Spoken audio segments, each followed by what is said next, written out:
All right, now this is one of the more interesting pieces I saw on the news today, and it brings a question. How bad do you want to be tall? Rather, the more intense question is, do you like your height and are you comfortable when you walk in a room? After you answer that, I'm gonna follow up with asking you if you're willing to pay for those extra couple of inches. $75,000 for 3 inches to be exact, as well as a couple of broken legs and months of recovery. Are you willing to give all that up to be stretched out just a little bit? Personally, I'm about 5'7" with an additional 5 centimeters, and I'll be honest, I'd love to be a rounded off 6 foot, but not for the price of a third of a mortgage. Interestingly enough, a man borrowed $75,000 for a leg lengthening surgery to make him just 3 inches taller. Now, this is according to the Business Insider.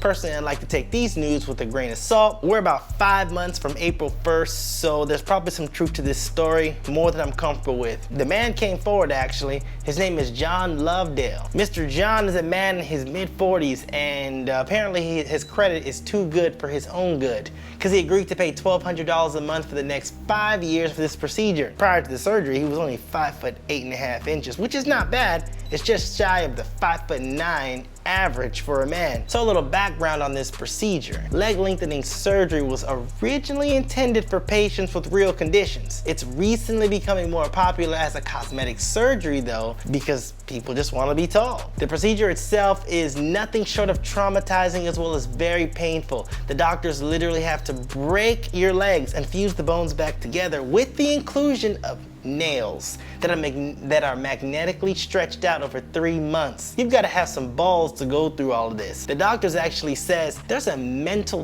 discipline you have to have in order to deal with this. It's like training for a marathon, is what he said. Apparently, it's more popular than we thought though. What's really interesting is the clientele. Tech guys, people who work for Google, Amazon, and Meta. I knew height was important, but this takes it to a whole new level. But that brings the real question. For the ladies, do you have a cap on height? How tall is your man, and what's your limit for men under 5'9"? If you managed to get to the end of this video, hit that thumb, that sub at the bottom, and I'll be waiting for you on this side of the video.